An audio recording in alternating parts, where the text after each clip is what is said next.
नमस्कार, MG TV में आपका स्वागत है। मैं हूं रंजीत छाबड़ा। आइए चलते हैं खबरों की ओर। श्री जलाराम ज्ञान यज्ञ समिति और समाज कल्याण विभाग के संयुक्त तत्वाधान में गुजराती समाज भवन में 300 वृद्धों का सम्मान कर अंतर्राष्ट्रीय वृद्ध जन दिवस मनाया गया। कार्यक्रम की मुख्य अतिथि विधायक रंजना दीपेंद्र साहू थी और अध्यक्षता शरद लोहाना ने की। विशिष्ट अतिथि के रूप में समिति अध्यक्ष विपिन पटेल, प्रीतेश गांधी, अरविंद दोषी, लखू भाई, भानुशाली, नगर निगम महापौर विजय देवांगन, डॉक्टर राकेश सोनी और स्वर्गधाम सेवा समिति महासचिव अशोक पवार थे। कार्यक्रम का शुभारंभ पूजा आराधना और अतिथि स्वागत सहित बुजुर्गों को सम्मानित कर किया गया। अतिथि वक्ताओं ने अपने उद्बोधन में कहा कि जिस घर में बुजुर्गों का सम्मान नहीं होता, वहां समृद्धि कभी नहीं आती। कार्यक्रम का संचालन समाजसेवी दिलीप राज सोनी और प्रकाश भाई गांधी ने किया।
नलिनी बेन सोनी,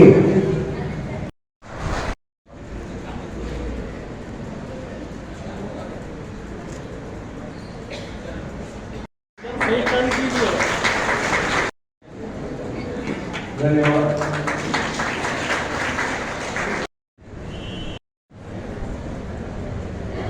भैया थोड़ा चेहरा इधर करना। धन्यवाद। विशेष अतिथि माननीय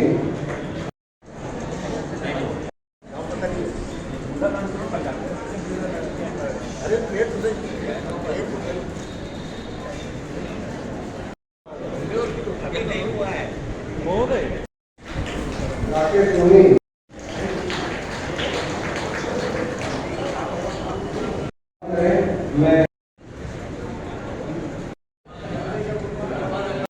स्वागत की इस कड़ी को लिए सादर आमंत्रित हैं नीलेश राजा जी।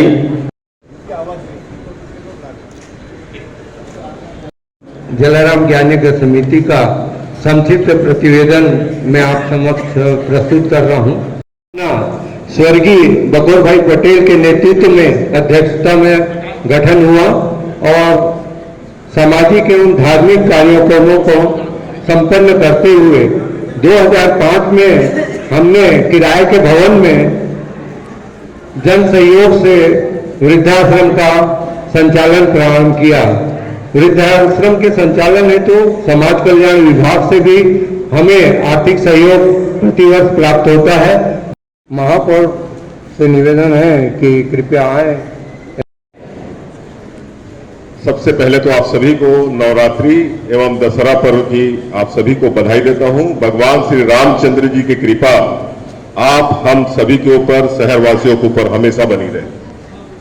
आज के अंतर्राष्ट्रीय वृद्ध दिवस के अवसर पर उपस्थित हमारे बीच हमारे मुख्य अतिथि, हमारे क्षेत्र की विधायिका श्रीमती रंजना दीपेंद्र साहू जी, कार्यक्रम के अध्यक्ष, जिला कांग्रेस कमेटी के अध्यक्ष भैया शरद लोहाना जी, हमारे गुजराती समाज के प्रदेश अध्यक्ष आदरणीय श्री विपिन पटेल जी, जिला अध्यक्ष आदरणीय भैया अरविंद दोषी जी और यहां पर उपस्थित प्रीतेश गांधी जी, ये डॉक्टर राकेश सोनी जी,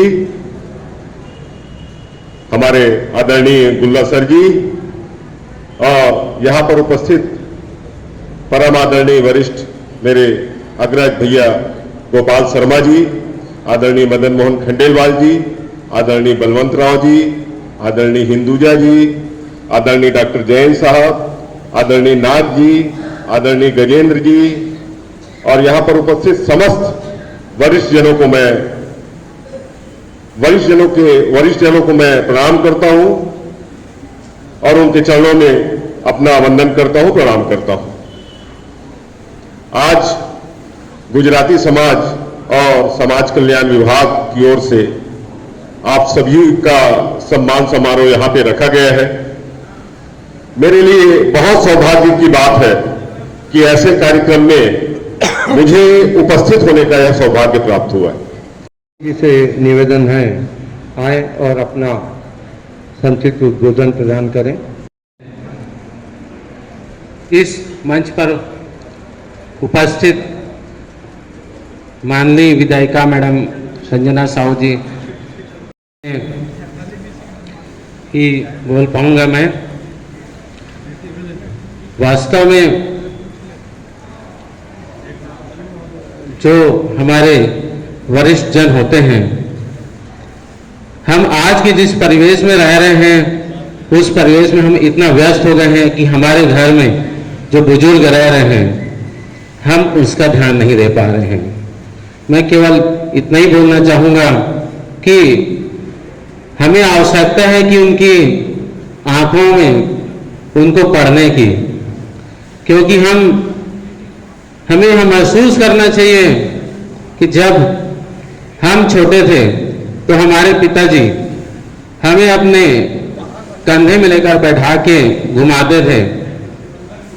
जब हमारे पिताजी घर आते थे तो अपने साथ कुछ ना कुछ हमारे लिए लेके आते थे, चाहे फल हो चाहे मिठाई जो भी हो। लेकिन आज का वो परिवेश है, जब हम अपने घर में जाते हैं तो हम उनके लिए क्या ले जाते हैं। एक माँ जब अपने बच्चे को दूध पिलाती है, आप देखे होंगे बच्चा माँ के गोद में खेलते हुए दूध पीता है। दूध पीते समय वह बच्चा अपनी माँ को कई लात मारता है, लात पेट में पड़ता है, छाती पे पड़ता है, स्तन में पड़ता है, लेकिन माँ उसको उतना ही प्यार और भाव से दूध पिलाती है।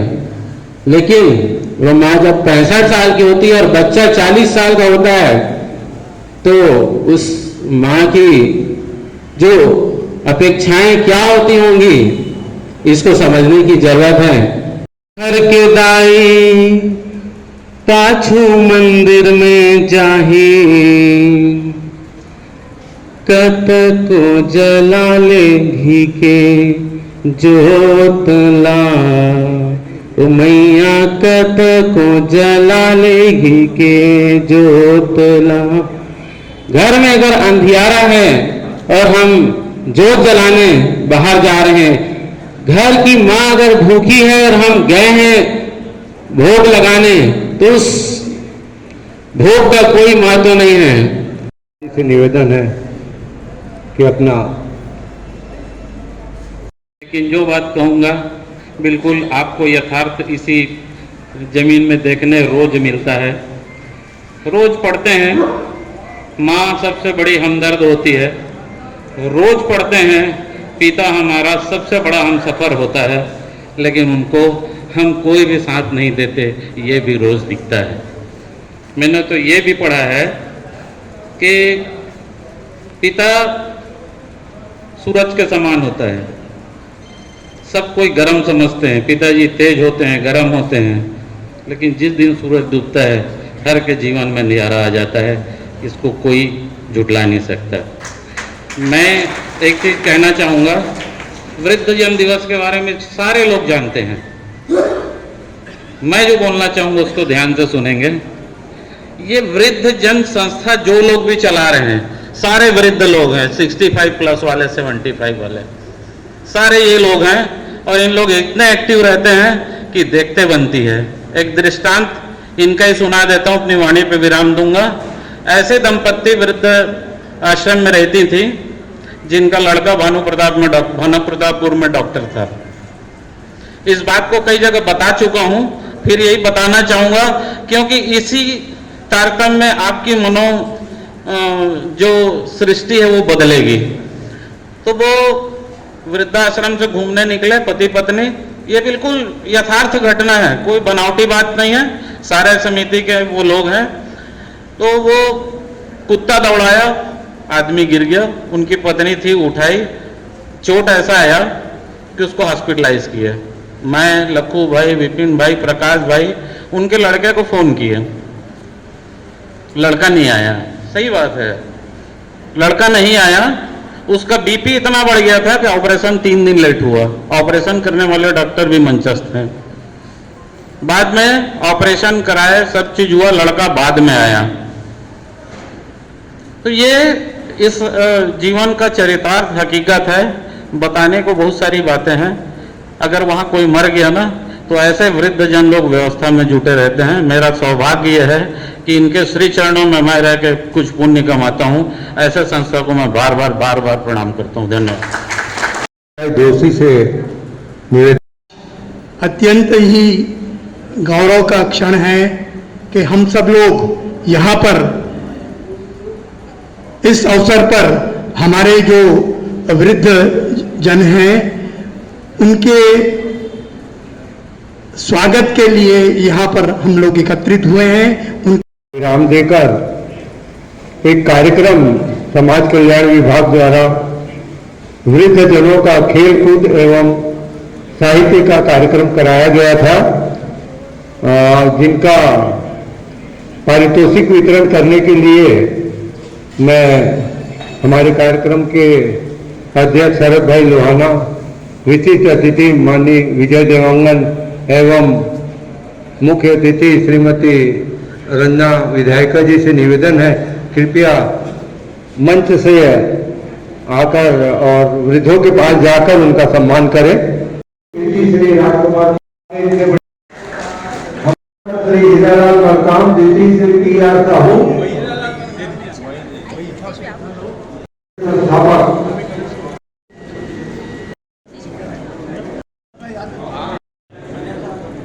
जी, मदन मोहन खंडेलवाल जी, जयंती भाई रायचूरा जी, शाह साहब, किरण भाई गांधी, अम्बानी जी, हिंदुजा जी, राव साहब एवं उपस्थित गुरुजन,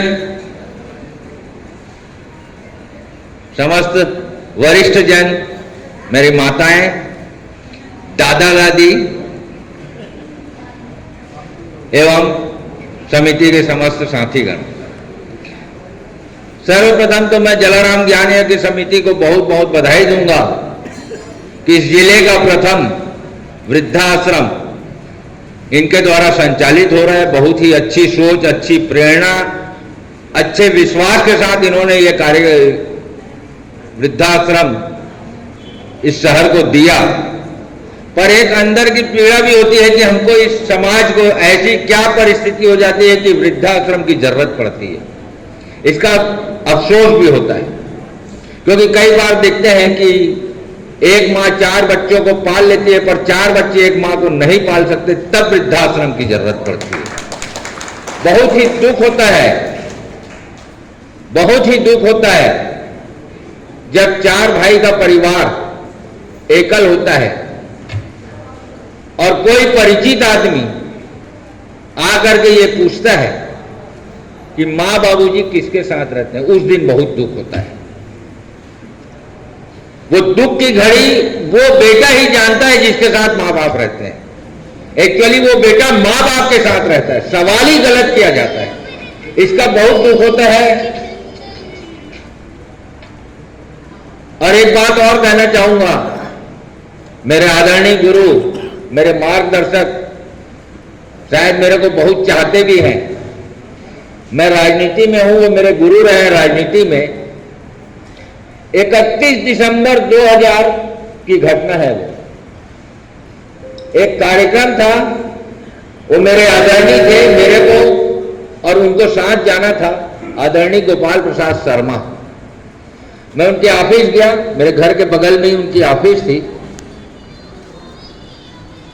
जब वो जा रहे थे तो जाने के पहले अपने बाबूजी का चरण स्पर्श और उसके बाद हम दोनों निकले।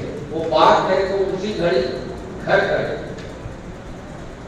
दूसरे दिन 1 जनवरी 2001 को मैं सुबह नहाया धोया, अपने माँ बाबूजी का पैर पड़ा, तो जैसे ही मैं उनका चरण स्पर्श किया, मेरे बाबूजी पूछते हैं तेरा जन्मदिन है क्या? मेरे को बड़ा विचित्र लगा, मैं कुछ नहीं बोला, आशीर्वाद लिया और चला गया। फिर दूसरे दिन ये जब सिलसिला 2-3 दिन लगातार चलता रहा तो एक स्थिति ऐसी आई कि एक आध बार मैं भूल गया, तो मेरे बाबूजी पूछवाए मां से कि शरद नहाया नहीं है क्या, क्योंकि आया नहीं कमरे में। तो एक बहुत अच्छी आदत मैं आदरणीय गोपाल भैया से सीखा हूं और वो मैं आज तक निभा रहा हूं। मैं ये काम को करते 22 साल हो गए और मेरा अनुभव बताता हूं कि मैं जब अपनी मां के चरण को छूता हूं तो मेरे को बोलती है खुश रहो, और वो दिन मेरा दिन भर अच्छा रहता है। अब वही मैं मंदिर में जाके प्रणाम करता हूं तो वो बात नहीं आती। उसका कारण मैं आदरणीय दाऊद खां गुरु से एक बार पूछा कि ऐसा क्यों होता है, तो उन्होंने कहा कि बेटा जब हम अपने माँ के रक्त से ही हम बने हैं, जब हम अपने माँ का चरण को स्पर्श करते हैं ना तो उनका हाथ तत्काल हमारे सिर पे आता है और खुश रहो बोलते हैं, तो वो रक्त प्रवाहित होकर वही आशीर्वाद नहीं है, मंदिरों का नहीं है। तो वो बात मैं आज ये बोल सकता हूं दावे के साथ कि मेरे मन में ये बात सत्य और चरितार्थ है।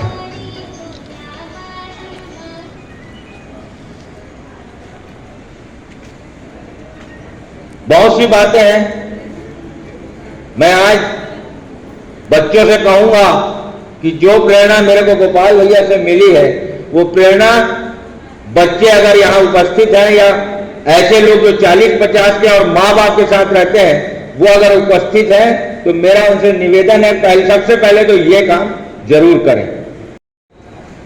माँ बाप बहुत आदर से रहे, सुखी रहे और हर परिवार का हर सदस्य माँ बाप को पूछता रहा। जहां हम एकल परिवार की ओर गए तब ये सभी स्थितियां आई। आज भी ग्रामीण इलाकों में ये घटनाएं कम घटती है क्योंकि वहां सम्मिलित परिवार ज्यादा रहते हैं।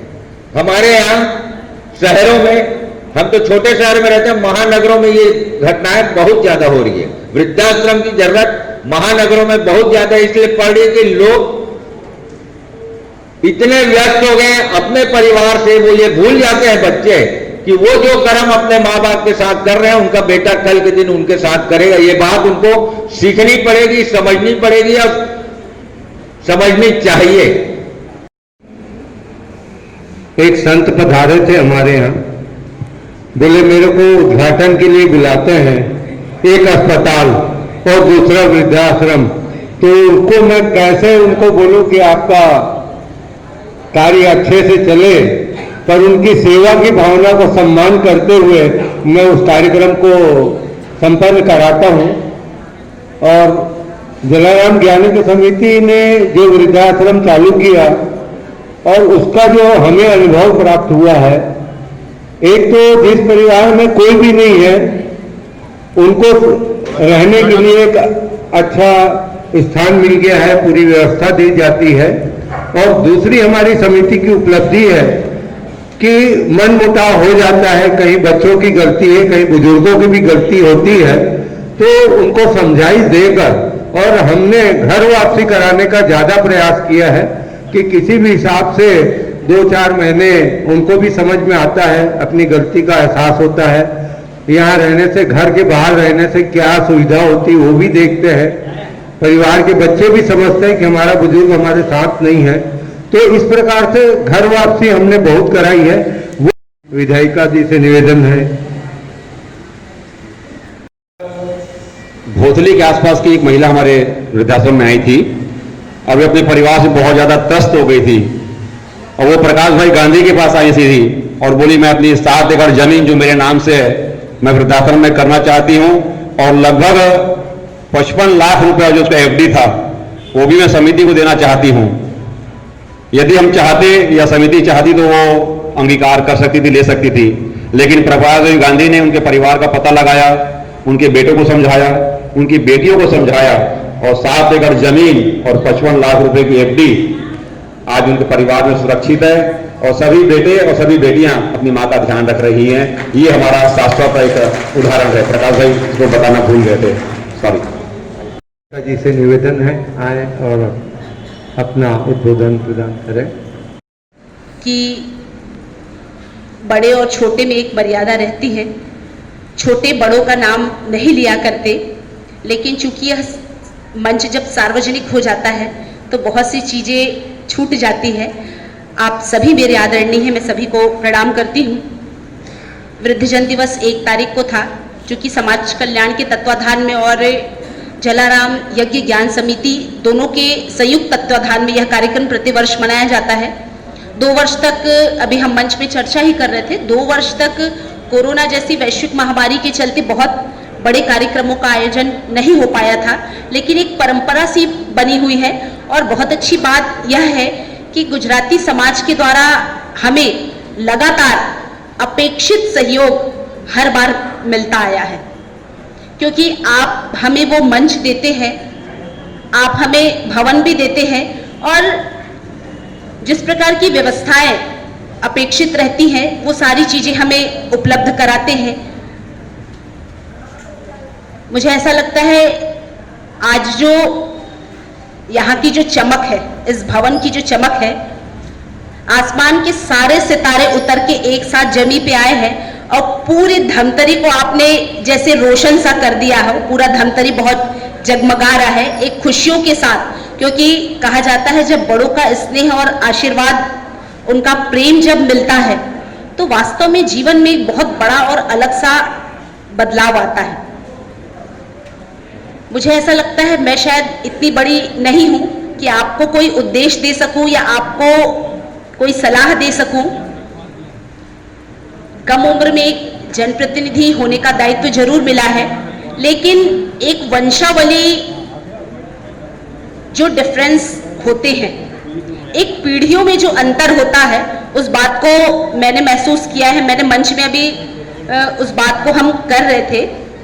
माँ बाप, माता पिता जीवन में कभी वो नहीं चाहेंगे कि मेरे बच्चे दुखी रहे, मेरा परिवार परेशानी में रहे, मेरे परिवार में दुख आन पड़े। किसी प्रकार की विपरीत परिस्थिति भी बनती है तो कोई भी परिवार का सदस्य दुख या परेशानी या किसी भी प्रकार की पीड़ा में हो, ये माँ बाप कभी नहीं चाहेंगे। उनकी बाद की जो पीढ़ी है, आप दिल से बताइएगा, क्या बच्चे कभी चाहते हैं कि मेरे माँ बाप दुखी हो या मेरी माँ को किसी प्रकार की परेशानी हो या मेरे पिता को किसी प्रकार का मैं दुख दे दूं? यदि माँ बाप नहीं चाहते तो बच्चों ने भी कभी जीवन में नहीं सोचा कि मेरे माता पिता कभी दुखी हो या मेरे परिवार में कोई संकट आ जाए। जो वृद्धाश्रम है, बोले एक नया वृद्धाश्रम और आप बनवा लें, आपके क्षेत्र की बहुत बड़ी उपलब्धि होगी विधानसभा की। मैंने कहा मुझे ऐसी उपलब्धि नहीं चाहिए जो किसी के दुख या परेशानी का कारण बने।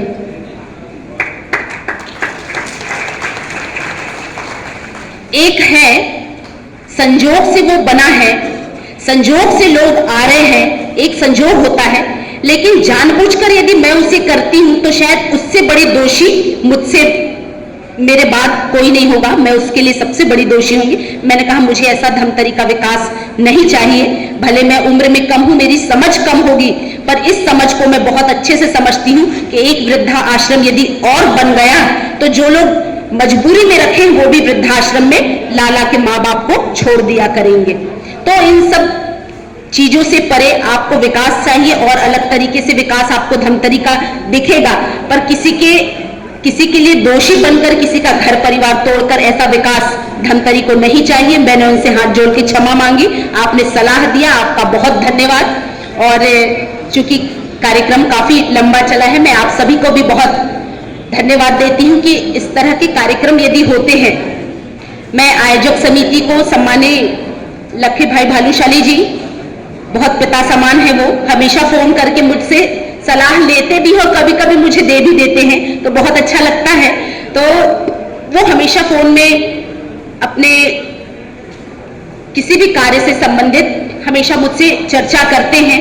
और विशेषकर चूंकि हमारा जो आश्रम है, हमारी माताएं वहां पर रहती हैं, हमारे कुछ भाई पिताजी भी वहां पर रहते हैं, हम लोग बीच बीच में कोई ना कोई बहाने से वहां पर मिलने जाते हैं। लेकिन गहराई से यदि उन चीजों को सोचा जाए कि आपको घर परिवार से अलग कर यदि ऐसे रखा जाए, तो शायद मुझे ऐसा लगता है इससे बड़ी पीड़ा और कुछ नहीं है।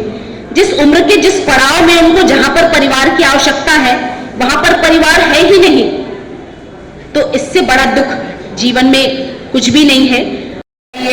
क्योंकि आप बार बार उनको तकलीफ मत दीजिए। मैं जहां भी कार्यक्रम में जाती हूं तो वो कोने से बुजुर्ग को उठवा देते हैं, आओ आओ बोले विधायक का स्वागत करो। मैंने इस बात को मना किया है। जो यंग जनरेशन आप आइए, स्वागत करिए, मुझे आशीर्वाद लेना है, मैं उस कोने तक मैं जा सकती हूँ क्योंकि मैं सक्षम हूँ, मेरे हाथ पैर चल रहे हैं, मैं उस कोने तक उनका आशीर्वाद लेने मैं जा सकती हूँ। मैंने मेरे कार्यक्रम में स्पष्ट मना किया है कि बड़ों बुजुर्गों को आप मंच में नहीं चढ़ाइएगा, क्योंकि उनकी जो तकलीफ है शायद आपको समझ में नहीं आ रही होगी, लेकिन मुझे जरूर समझ में आ रही है। आप बार बार उनको उठवाते हो, बार बार बुलवाते हैं, तो इन कुछ चीजों से मैंने परहेज किया है, क्योंकि समय बहुत बदल चुका है। हम यदि नई जनरेशन यदि इन चीजों पर विचार नहीं करेगी तो आने वाले समय में हम बड़ा बदलाव नहीं ला सकते। हमें भी बड़े बदलाव की आवश्यकता है ताकि हम अपने बड़े बुजुर्गों को खुश रख सके, उनके मन के अनुरूप हम काम कर सके, यही हमारा उद्देश्य होगा। आप सभी को मैं बहुत बधाई और शुभकामनाओं के साथ अपने शब्दों को विराम देती हूँ। भारत माता की जय।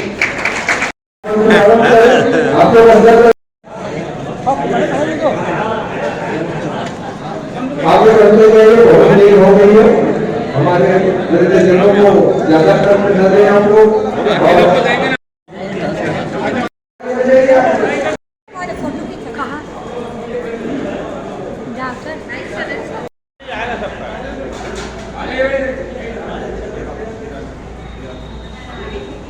जगन्नाथ स्वामी की जय, जलाराम बापानी जय, आज के आनंद की जय, आज के फोटो खींचने वालों की जय, आज के फोटो खींचने वालों की। एक मिनट रुक जाए। वृद्धजन दिवस पर सम्मानित लक्ष्मण हिंदुजा, दीवान जी और अन्य ने कहा कि नई पीढ़ी को संस्कार युक्त जीवन जीना चाहिए। राष्ट्रीय वृद्ध दिवस में हाँ हम गए था ना, मैं वृद्धों का, बुजुर्गों का एक दिन सम्मान करने का दिन निर्धारित हुआ है। हाँ बस तो आपके हिसाब से बुजुर्गों का, वरिष्ठ नागरिकों का रोज सम्मान होना चाहिए या अंतर्राष्ट्रीय दिवस के हिसाब से सिर्फ एक दिन सम्मान होना चाहिए?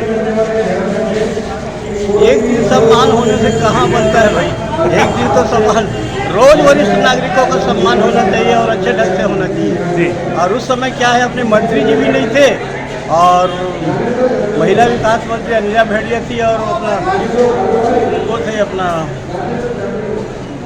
महंत जी थे। वो लोगों ने खुद महसूस किया भाई उनका बहुत बड़ा कार्यक्रम है और इसलिए उपस्थित नहीं हो सके हैं। और इसलिए हमारे धमतरी वालों का हुआ सम्मान, बाकी लोगों का तो थोड़ा वो सब उन्हीं लोगों के पास दे दिया गया है। आपने पूरा एक युग देख लिया, नई पीढ़ी को क्या संदेश देना चाहते हैं? नई पीढ़ी को यही संदेश देना चाहते हैं कि जीवन में कम से कम जो भी बचा हो अपना पुण्य काम करें, अहंकार को छोड़ें और काम को छोड़ ये अहंकार को छोड़ने के बाद आप दया की प्रवृत्ति, दया ही सार है जीवन में। जब तक दया नहीं है ना सब बेकार है। दया धर्म का मूल है, पाप मूल अल्पान, तुलसी दया न छाड़िए सब लोग घर में प्राण। यही असली चीज है जीवन में। इसको जो उतार लिया उसके लिए कुछ सब कुछ बाधा दूर हो जाता है। धन्यवाद आपको। आपका शुभ नाम भारत बताइए। माता की जय। जय। शुभ नाम बताया नहीं लेकिन। अश्वनी कुमार गजेंद्र मैं हूँ और हमेशा सुरजीत सिंह मेरा दोस्त है, कवि है वो, और हम साथ एक साथ बैठते थे और हमारा शुरू से जब से हम के साथ में हम उनके पास हमारा सर्टिफिकेट सब आता था, एक साथ बैठते थे हम वही चौक पे करके। धन्यवाद सर। हर साल होता है जलाराम ज्ञान यज्ञ समिति का, इस कार्यक्रम को कैसा देखते हैं आप? मैं तो ये देखता हूँ कि मंच में हमारे नवयुवक लोग हमको सलाह मतलब वो देते हैं, ये हमको बड़ा चुभता है।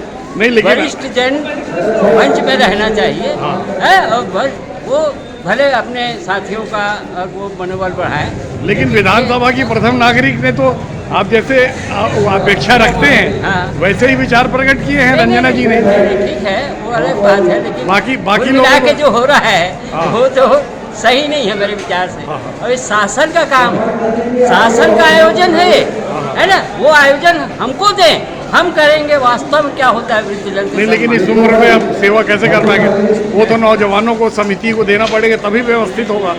वो तो ऐसा है कि केवल ये वृद्धाश्रम होना सुखद और दुखद दोनों है बोल रहे हैं, आप कैसे देखते हैं इस विषय को?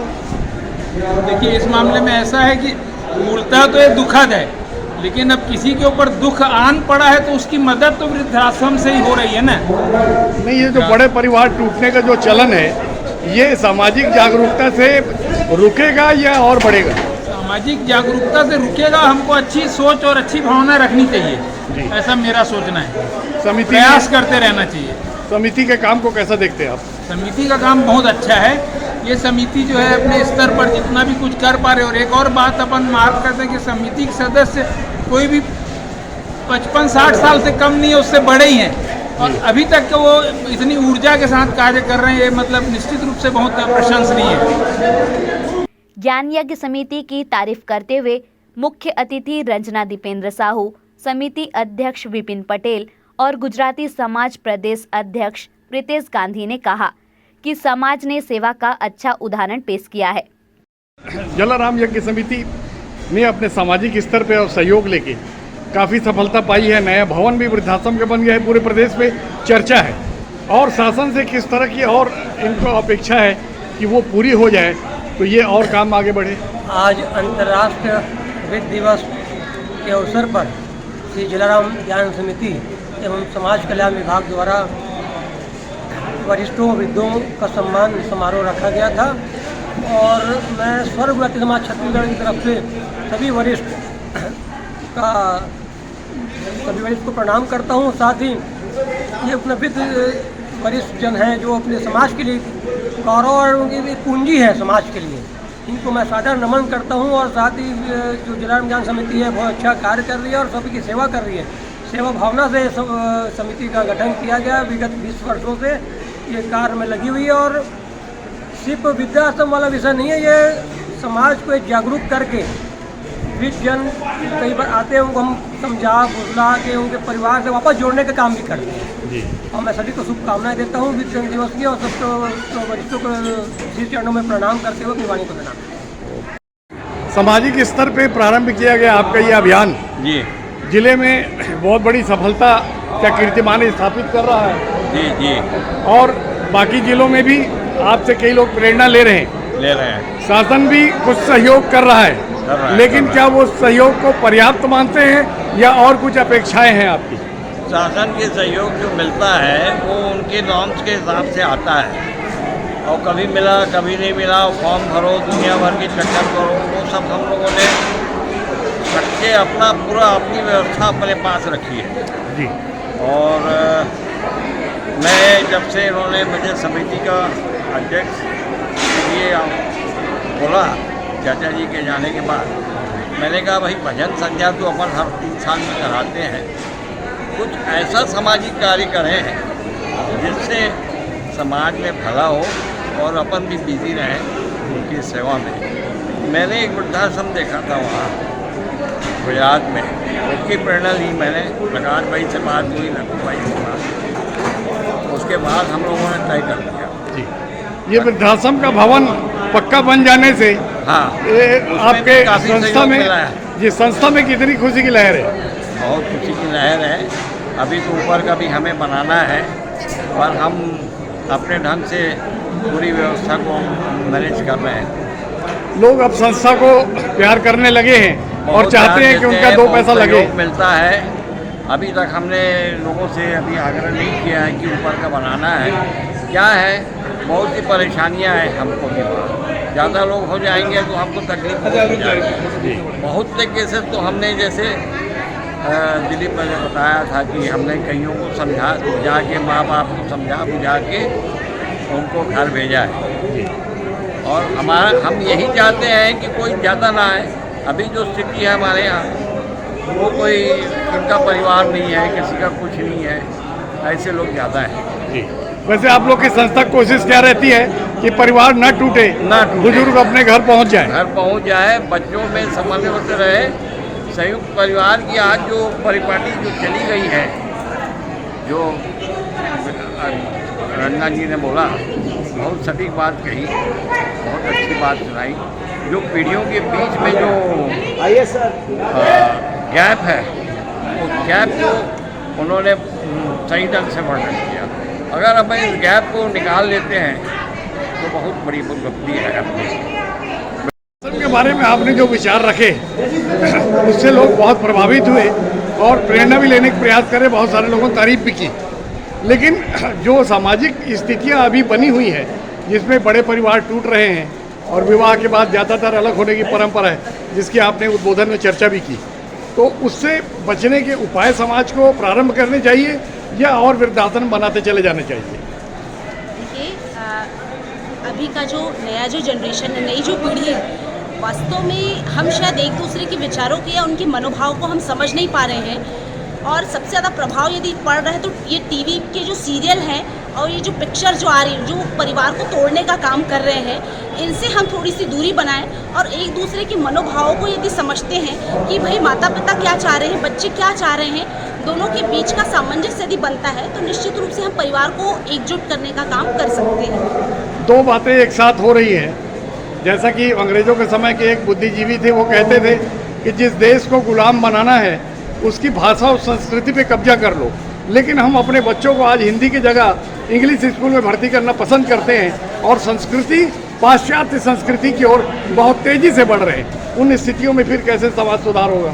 देखिए, ये तो समय की मांग है, क्योंकि आप यदि अंग्रेजी नहीं सीखेंगे तो शायद बड़े अन्य देशों में यदि आप जाते हैं तो वहाँ पर लोगों से आप बातचीत नहीं कर पाएंगे। अंग्रेजी एक माध्यम जरूर है, लेकिन हमारी संस्कृति को अंग्रेजी प्रभावित नहीं कर सकता। हमारी सभ्यता, भारतीय संस्कृति जो रहेगी वही रहेगी, अंग्रेजी उसे प्रभावित नहीं कर सकती। समिति के काम को कैसा देखती हैं आप? बिल्कुल, जलाराम यज्ञ ज्ञान समिति और गुजराती समाज ने जो आयोजन किया है, प्रतिवर्ष आयोजन करते हैं और जो हमारा वृद्धा आश्रम है उनका विशेष सहयोग रहता है। मैं सभी समाज के सभी पदाधिकारियों को हृदय से मैं उनको धन्यवाद देती हूँ कि उन्होंने जो प्रारंभ किया था वृद्धा आश्रम, एक विचारधारा, एक सोच को लेकर उन्होंने प्रारंभ किया था।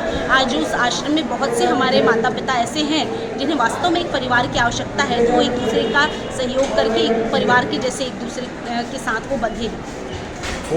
अभी लेते हैं एक छोटा सा ब्रेक। आप देखते रहिए MG TV, क्योंकि खबरों का सिलसिला यहाँ थमता नहीं।